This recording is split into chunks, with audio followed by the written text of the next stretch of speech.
한미 협상이 마침내 최종 타결되었다는 발표가 나오던 순간 대한민국 전체는 숨을 삼켰다. 표면적으로는 외교 문서 한 장이었지만 그 이면에는 수개월 동안 이어진 팽팽한 긴장과 국익을 지키기 위한 치열한 사투가 숨어 있었다. 대통령이 직접 단상에 올라선 이유도 바로 그 때문이다. 누구보다 협상 전 과정을 지켜보며 가장 앞에서 버텨야 했던 사람이었기 때문이다. 이 발표는 단순한 행정 절차가 아니라 국가의 진로를 결정짓는 선언이었다. 이재명 대통령은 담담한 표정으로 국민을 향해 고개를 숙였다.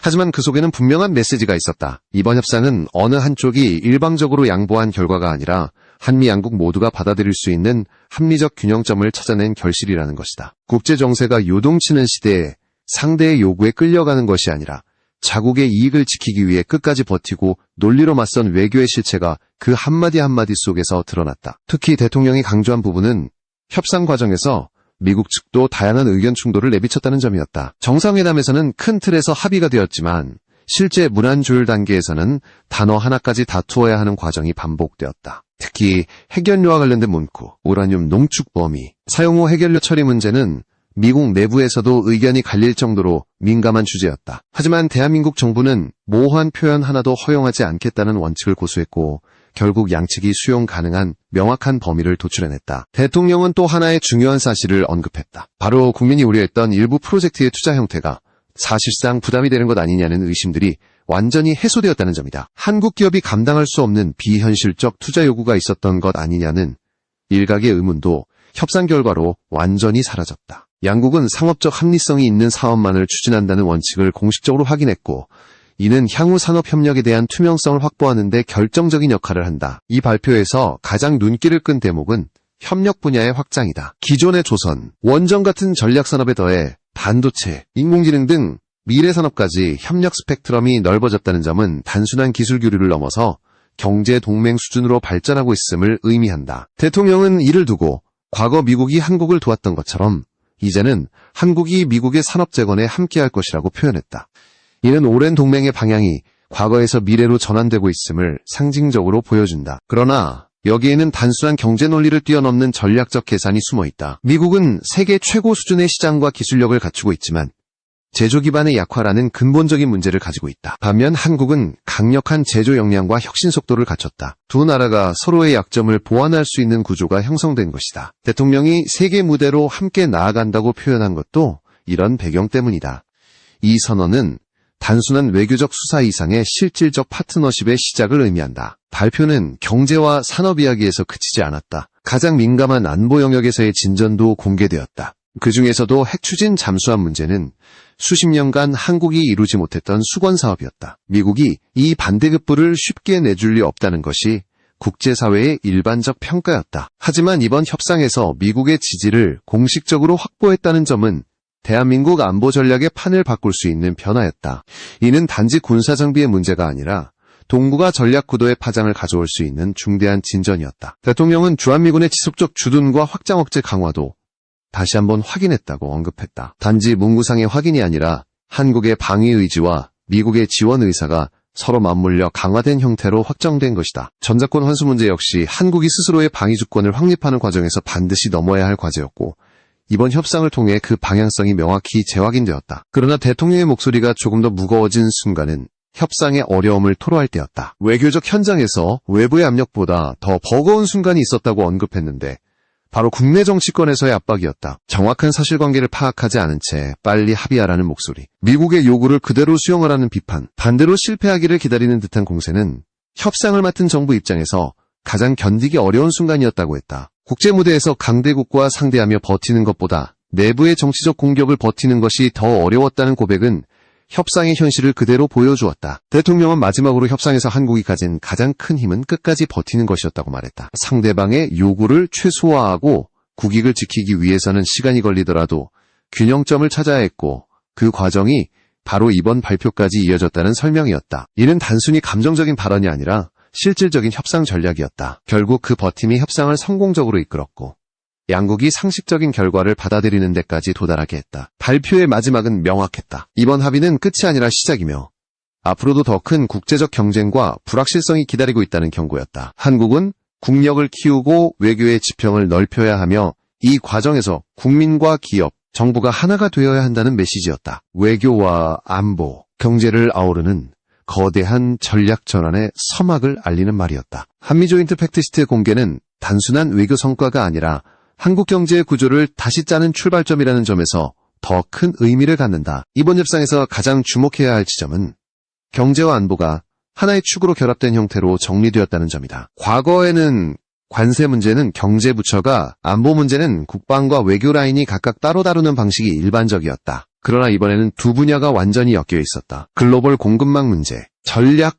물자, 첨단 기술 격차, 동맹 재편까지 모든 분야가 서로 연결된 복합 협상이었고 그만큼 조율해야 할 사안들도 복잡했다. 이 과정에서 한국이 얻어낸 가장 중요한 경제적 성과는 불확실성 제거였다. 미국이 추진해온 새로운 무역구조 개편 과정에서 한국 기업들이 과도한 부담을 떠안을 가능성이 꾸준히 제기되었다. 특히 일부 언론과 정치권에서는 수십조 원대의 부담을 떠안게 되는 것 아니냐는 우려를 제기했지만 이번 합의로 이러한 논란은 근본적으로 정리됐다. 양국 정부가 공식적으로 상업적 합리성이 있는 프로젝트에 한해 협력한다는 원칙을 명시한 것은 한국 기업과 산업계 전반의 안정성을 제공하는 역할을 했다. 대통령은 협상 내용과 함께 한국 제조업의 구조적 강점을 여러 차례 언급했다. 미국은 세계 최고의 기술력과 거대한 시장을 가지고 있지만 제조 기반은 약화되고 있다. 반면 한국은 강력한 제조 역량과 빠른 실행력을 가지고 있다. 두 나라가 각자의 장점을 결합한다면 첨단 산업 분야에서 세계 시장을 주도할 수 있다는 계산이 깔려 있다. 이번 협상에서 반도체와 인공지능 협력이 비중 있게 다뤄진 것도 이러한 배경 때문이다. 단순한 수출의 범위를 넘어 함께 시장을 확장하는 전략적 협업이 가능해진 것이다. 또한 조선 분야의 협력 확대는 한국에게는 실질적인 성장 기회라는 평가가 나온다. 세계 조선 시장에서 한국은 이미 압도적 경쟁력을 갖고 있지만 미국의 전략적 수요가 결합되면 중장기적으로 안정적 수주 환경이 마련된다. 특히 미국 상선과 군함 일부를 한국에서 건조할 수 있도록 제도 개선을 추진하겠다는 내용은 사실상 한국 조선 산업의 글로벌 역할이 한 단계 더 격상되는 것을 의미한다. 미국이 해군력 재건을 추진하며 거대한 물량을 필요로 하는 상황에서 협력의 창구가 열렸다는 것은 그 자체로 산업적 의미가 크다. 원전 분야 협력은 미국의 기술과 한국의 건설 역량이 결합될 경우 세계 시장에서 가장 경쟁력 있는 조합이 될 수 있다. 한국은 이미 여러 국가에서 원전 수주를 따내며 기술력과 신뢰성을 입증한 바 있다. 미국 역시 전략적으로 원전 산업을 재건하려는 의지를 분명히 하고 있다. 이런 상황에서 양국이 공동으로 해외 원전 시장을 공략할 수 있는 기반이 마련된 것은 단순한 경제협력 이상의 외교적 의미를 가진다. 경제 분야에서 특히 주목할 또 다른 부분은 인공지능 협력이다. 한국은 인공지능 활용도가 높고 제조와 산업 현장에서 AI 기반 혁신이 빠르게 확장되고 있다. 반면 미국은 세계 최고의 AI 연구기관과 기업들을 보유하고 있다. 대통령이 한국을 아시아의 인공지능 수도로 만들겠다고 선언한 것은 단순한 비전 발표가 아니라 이번 협상에서 구체적으로 논의된 전략적 방향이 반영된 것이다. 한국은 기술 소비국이 아니라 기술 생산국으로 나아가 글로벌 기술 표준을 만드는 위치로 이동하려는 의지를 보이고 있다. 협상의 의미는 여기서 끝나지 않는다. 미국과의 경제 협력이 강화될수록 중국과의 경제 관계는 균형을 유지해야 하는 과제가 생긴다. 한국의 산업 구조는 미국과 중국 양측의 시장과 공급망에 깊이 의존하고 있기 때문이다. 이번 협상에서 대통령이 한중 관계 개선을 언급한 것도 바로 이런 현실적 고려가 반영된 것이다. 미국과 전략적 협력을 강화하면서도 중국과의 경제 협력을 유지하는 두 축의 균형은 한국 경제의 생존 조건에 가깝다. 외교는 선택의 문제가 아니라 균형의 문제라는 메시지가 발표 내용 전체에 녹아 있었다. 또한 한국의 수출 다변화 전략도 이번 협상을 통해 새로운 계기를 맞게 됐다. 미국과 협력해 세계 시장에 공동 진출을 추진한다는 것은 단순히 미국 시장에 의존하는 구조를 줄이는 동시에 한국 산업의 위상을 높이는 방식이다. 대통령이 세계를 연결하고 미래를 잇는 국가 전략을 언급한 것도 이런 배경이다. 한국은 단순한 생산기지 역할이 아니라 글로벌 기술 네트워크의 한 축으로 편입될 가능성이 열렸다. 그 과정에서 중요한 역할을 맡게 되는 것은 결국 한국 기업들이다. 협상 결과가 실제 성과로 이어지기 위해서는 기업들이 해외에서 안전하게 활동할 수 있는 기반이 필요하다. 대통령이 해외 기업 활동을 적극적으로 지원하겠다고 선언한 것은 이번 협상을 통해 만들어진 기회를 실질적 성장으로 연결하겠다는 뜻이다. 글로벌 시장에서 기업의 활동을 뒷받침하는 것이 곧 국가 경쟁력 강화를 의미하기 때문이다. 경제협상의 핵심은 한국이 국제질서 속에서 단순한 수동적 참여자가 아니라 능동적 설계자가 되기 위한 첫걸음을 내디뎠다는 점이다. 미국과의 협상을 통해 한국이 얻어낸 것은 금액으로 환산할 수 있는 이익뿐만 아니라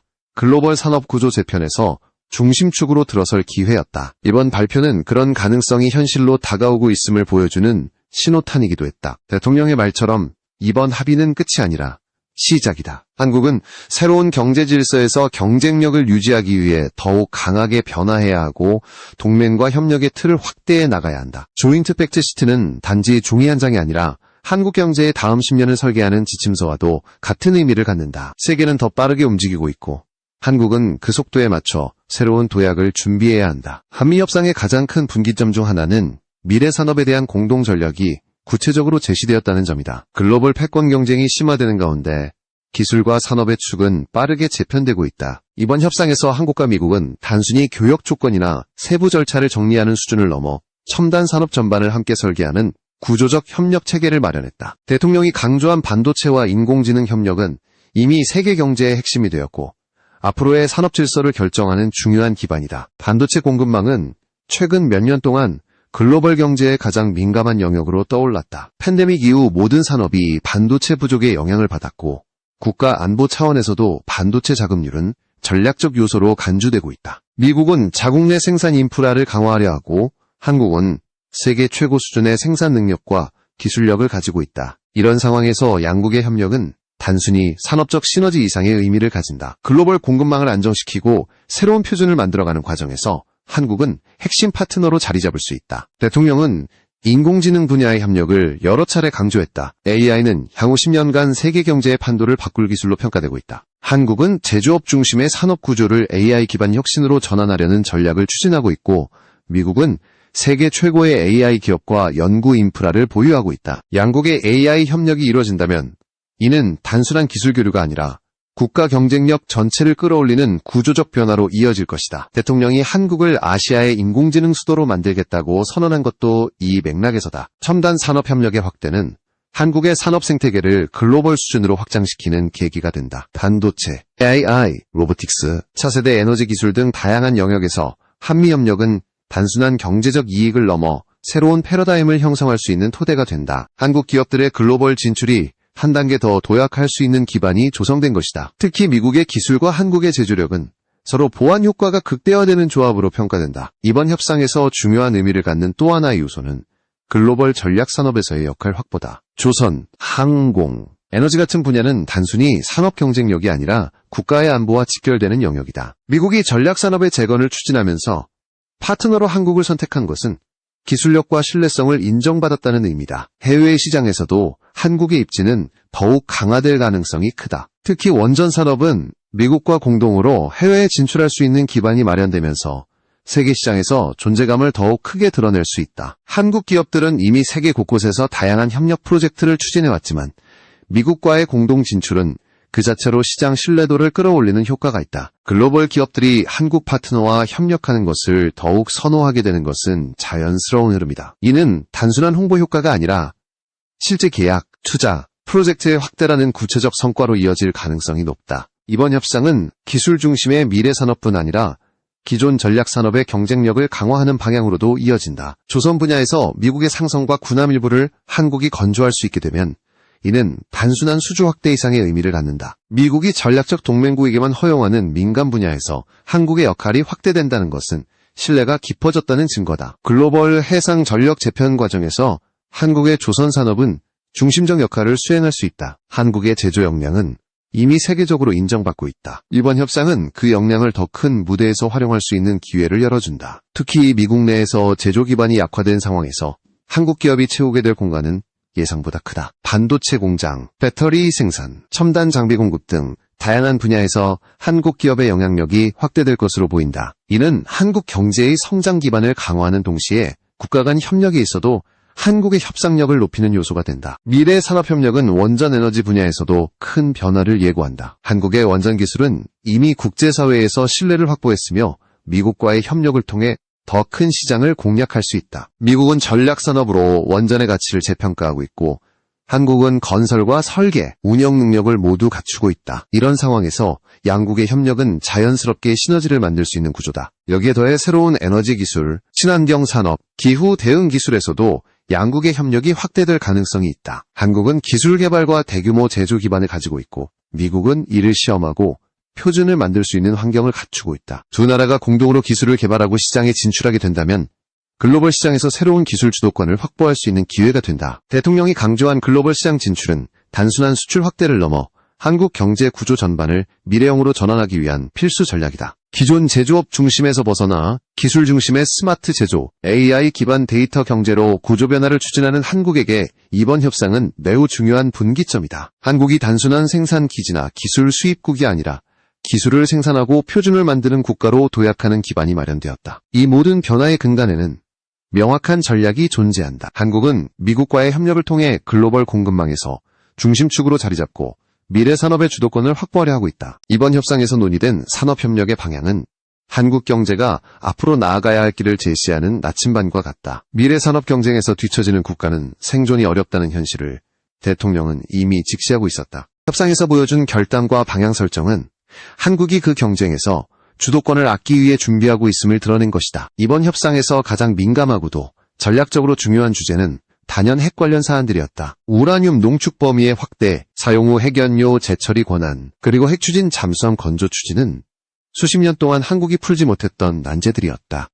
이 문제들은 단순히 에너지 정책이나 국방기술의 문제가 아니라 국제 핵체제와 동북아 안보구조 전체를 뒤흔들 수 있는 사안이다. 미국이 이 민감한 분야에서 한국의 협력 의지를 명확히 표명했다는 것은 그 자체로 외교적 돌파구였다. 대통령이 발표에서 언급한 대로 미국 내부에서는 이러한 사안에 대한 의견 조정이 쉽지 않았다. 특히 핵연료 재처리 문제는 국제사회가 가장 민감하게 바라보는 분야 중 하나다. 재처리 능력은 군사용 핵물질 생산과도 연결될 수 있기 때문에 미국의 입장에서도 쉽게 내줄 수 없는 기술적 권한이다. 하지만 이번 협상에서 한국은 그 범위를 명확히 하고 미국의 공식적인 지지를 확보하는 데 성공했다. 이는 오랜 시간 이어져온 전략적 공백을 메운 결과라 할 수 있다. 핵추진 잠수함 문제는 한국에게 더 큰 의미를 갖는다. 핵추진 잠수함은 재래식 잠수함에 비해 작전 지속시간, 은밀성, 생존성에서 압도적 우위를 가진다. 동북아 정세가 복잡해지고 주변국들의 해군력이 강화되는 상황에서 한국이 핵추진 잠수함을 확보하는 것은 국가 안보의 게임 체인저가 될 수 있다. 특히 광범위한 해역 감시와 잠수함 위협 대응 능력을 크게 향상시키는 데 핵심적 역할을 한다. 이번 협상 과정에서 미국이 이 문제를 공식적으로 논의하고 지지를 표명했다는 사실은 매우 이례적이다. 그동안 미국은 한국이 자체적으로 핵추진 기술을 확보하는 것을 경계해왔다. 하지만 동맹의 전략적 가치가 높아지는 환경에서 한국의 군사적 자립성을 일정 부분 인정하게 되었다는 점은 안보 동맹의 질적 변화를 의미한다. 대통령이 강조했듯이 한국이 핵추진 잠수함을 어디에서 건조하느냐는 문제도 협상의 핵심이었다. 결론적으로 한국에서 자체 건조하는 방향으로 논의가 확정되었다는 점은 자주국방의 큰 전환점이다. 미국의 기술적 협조가 필요한 부분이 있더라도 최종 플랫폼은 한국이 직접 설계하고 건조하며 운용하게 된다. 이는 단순한 장비 획득이 아니라 전략 무기체계를 자력으로 갖추는 과정이다. 또한 핵연료 관련 협상은 앞으로 더 많은 기술적 조율과 후속 협의를 요구한다. 농축 수준을 어느 범위까지 확대할 것인지, 어떤 절차를 통해 재처리를 허용할 것인지, 국제 규범과의 충돌을 어떻게 방지할 것인지가 중요한 과제가 된다. 미국이 호주와 오커스 협력을 통해 보여준 사례가 참고될 수 있다. 미국은 자국 법률의 특례 조항을 적용해 협력을 허용했는데 한국 역시 유사한 형태의 조정이 필요할 것으로 보인다. 이번 협상은 그 방향과 원칙을 명확히 한 것이다. 핵추진 기술 협력은 한국이 기존의 재래식 전력 운영 구조를 한 단계 끌어올리는 효과를 가져온다. 주변국의 해군력 강화가 빠르게 진행되는 상황에서 한국의 대응 능력 역시 동일한 속도로 진화해야 한다. 핵추진 잠수함은 단순히 국방력 강화가 아니라 주변국과의 전략적 균형을 맞추기 위한 필수 자산이며 이번 합의는 그 첫 단추를 끼운 셈이다. 안보 분야에서 또 하나 중요한 진전은 확장 억제 공약의 강화다. 확장 억제는 미국이 동맹국을 대신해 전략 무력을 동원할 수 있다는 약속을 의미한다. 이는 단순히 문서상의 표현이 아니라 실제 군사계획과 연합 대응 체계가 연결된 개념이다. 최근 국제 정세가 급변하면서 확장 억제의 실행력에 대한 논란이 제기되기도 했지만 이번 발표는 미국이 한국의 안보를 확실히 보장하겠다는 의지를 다시 한번 명확히 확인한 것이다. 전자권 환수 문제 역시 이번 협상에서 중요한 축을 이루었다. 한국군이 전시 작전 통제권을 스스로 확보한다는 것은 군사적 자주권의 핵심이다. 이번 협상을 통해 전자권 환수가 단순한 원칙이 아니라 실행 가능한 절차로 다시 구체화되었다는 점은 의미가 크다. 대통령이 한국의 방위 의지가 더욱 강화되었다고 밝힌 것도 이 때문이다. 안보 분야 협상은 항상 국가 이익과 국제 질서의 충돌을 동반한다. 주변국들의 반응, 국제 규범, 기술 이전의 민감성까지 고려해야 하기 때문에 한 걸음 나아가는 것도 매우 어렵다. 하지만 이번 협상에서 한국은 자신이 원하는 목표 지점을 명확히 설정했고 이를 단계적으로 확보해 나갔다. 이는 단순한 외교적 수사가 아니라 실제 성과로 드러난 결과다. 핵과 관련된 협상은 앞으로도 많은 시간이 필요하다. 기술적 조율, 법적 절차, 국제사회와의 협력 등 다층적 과정이 뒤따른다. 그러나 중요한 점은 방향이 이미 합의되었다는 것이다. 미국이 한국의 안보적 필요성을 인정했고 미래 전략 구도에서 한국의 역할을 확장하는 데 동의했다는 사실은 향후 모든 협상의 중심이 될 것이다. 이번 발표에서 드러난 한국의 안보 전략은 보다 적극적이고 주도적인 방향으로 움직이고 있다. 단순히 동맹에 의존하는 전략이 아니라 동맹과 함께 새로운 전략 환경을 만들어가는 구조다. 한국은 더 이상 수동적 방어 국가가 아니라 동북아 전략 구도의 중요한 축으로 자리 잡아가고 있다. 이 방향성은 앞으로 10년간 한국 안보 정책의 기조를 결정짓는 핵심 토대가 될